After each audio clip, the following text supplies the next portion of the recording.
All right, this is the solutions to our free body diagrams worksheet. We're just going to go through a couple of situations, draw some free body diagrams. So for the first one, we have a box being pulled with a string at a constant velocity against friction. So right away, it tells me that we have a constant velocity. That tells me that the acceleration is 0 and that the net force is 0. So whatever we do with our free body diagram, all of these forces have to balance out. Now, as we do this, here's my object. It's just going to be a dot. We know we've got weight down, so we have the force of gravity pulling down. It's not falling through the surface, so we have the normal force up. Those two are roughly the same size. They balance each other out. Now, we're pulling it forward with a string. So that string force is going to be tension. Ft is forward, and it's against friction. So we have the force of friction pulling backwards. And again, that net force is 0, so we want all of those things to balance out. That's our first free body diagram. The second one, we have a rocket sled accelerating from rest on ice. We're going to let ice tell us that it's frictionless. Now, as always, we have the weight of the object down.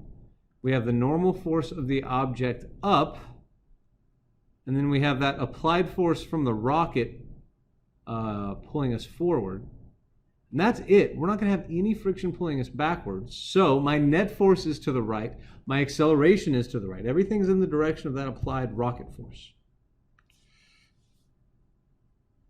All right, so our next one, number 3, a box is in motion to the right, and it's sliding to a stop on a rough surface.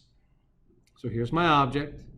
Got weight down and normal force up because we're not accelerating up or down. We're not falling through the surface. Now, it's sliding to a stop. That means there's going to be friction. It's a rough surface. So we have the force of friction backwards. And if we're moving to the right, that friction is going to stop us. It's going to be back to the left. And that's it. There are no other forces acting on this object. The object is moving forward because it was already moving forward. And Newton's first law tells us that that object would continue moving forward unless an outside force stopped it. And here, the outside force is the force of friction. We're going to accelerate backwards. We're going to accelerate to the left even though we're moving to the right because we're slowing down and stopping. Let's just write this down. There is no forward force here because that box has inertia. That's its tendency to keep going. There is no force that makes that box continue to move forward. It would just do that on its own. All right, number 4, we have an airplane. So there's weight that's down. Now it's not resting on a surface, so there's no normal force up. And it's okay if we don't know what this force is called, but we know that if we're going at a constant velocity, that I have to have a force balancing the weight. That force happens to be what we call lift. And then going to the right, we have the thrust of the engines. And moving backwards is drag. But the important thing, more important than their names, is the fact that the net force on that airplane is 0. All of those forces balance out. Number 5, we have some football players pushing a blocking sled against friction, and they speed the sled up. So the sled has weight. That's the force of gravity down. There's the normal force that's up. And then we have the applied force from the football players pushing us to the right. That's them pushing. And then they're pushing against friction. It's back. But it said that they are speeding the sled up. They're accelerating it. So that applied force is going to be bigger than the frictional force, making my acceleration to the right for that blocking sled. Number 6, we have a bucket hanging from a rope. So this bucket has weight and then rope, which is a tension force holding it up. And because it's just hanging there, that net force is going to be 0. All right, for number 7, we have a hockey puck sliding across frictionless ice at constant speed. Again, constant speed is a dead giveaway that the net force is 0 and the acceleration is 0. So we have the weight and we have the normal force. and there are no other forces that act on this object. It's going forward because it's already going forward. I don't need any force to make it go forward, and there's no friction to slow it down. So the normal force is up, the weight is down, and there are no other forces acting on this object. A bucket is being pulled up by a rope and speeding up. So we have the weight of the bucket that's down, and then we have the tension force that's up. But if we're speeding up as we're going up, that tension force has to be bigger than the weight. So my acceleration here is going to be up. A man's in an elevator that accelerates downward. So in the elevator, he's going to have his weight. He's going to have the normal force up. But if we're accelerating downward, the downward force, weight, has to be bigger than the upper force, the normal force. So we're going to accelerate down. We have a falling rock with no drag. This rock is a projectile. When we have a projectile, the only force acting on it is the weight. And so our acceleration is down. We have a helicopter descending at a constant velocity. If it's a constant velocity, we know the acceleration is 0. So we have the weight that's down. We have the lift that's up. And if we're doing this at a constant velocity, the lift and the weight are the same. And so the net force is going to be 0.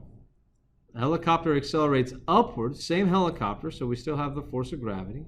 We have lift upwards too, but if we're accelerating up, that upwards lift force has to be bigger than the downwards gravity force.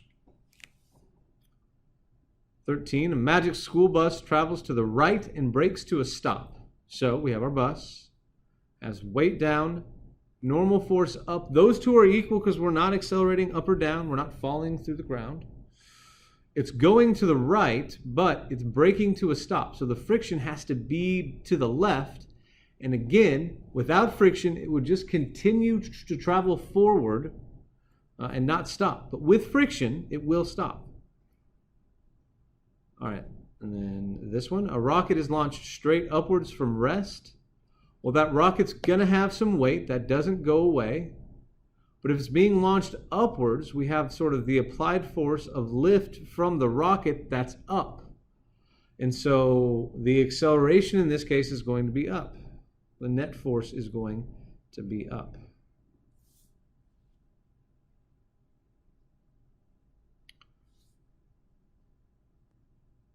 All right, for these, it's showing me the picture of the forces, and I have to describe the motion and then indicate the direction of the net force. So for number 13, here I have an upward force and a downward force, and they appear to be balanced. So here the net force is equal to 0, the acceleration is equal to 0.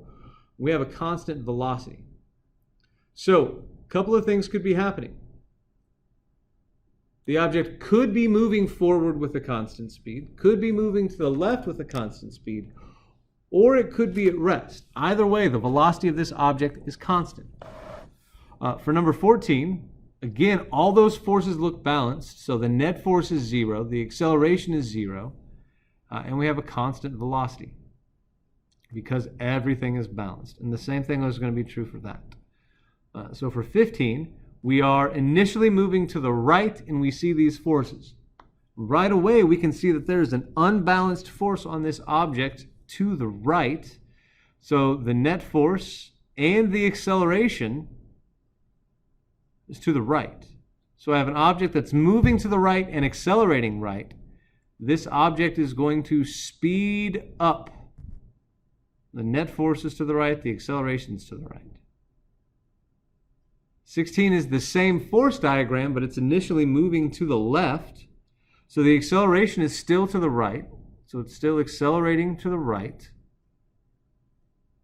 But it's moving left. That means this object slows down.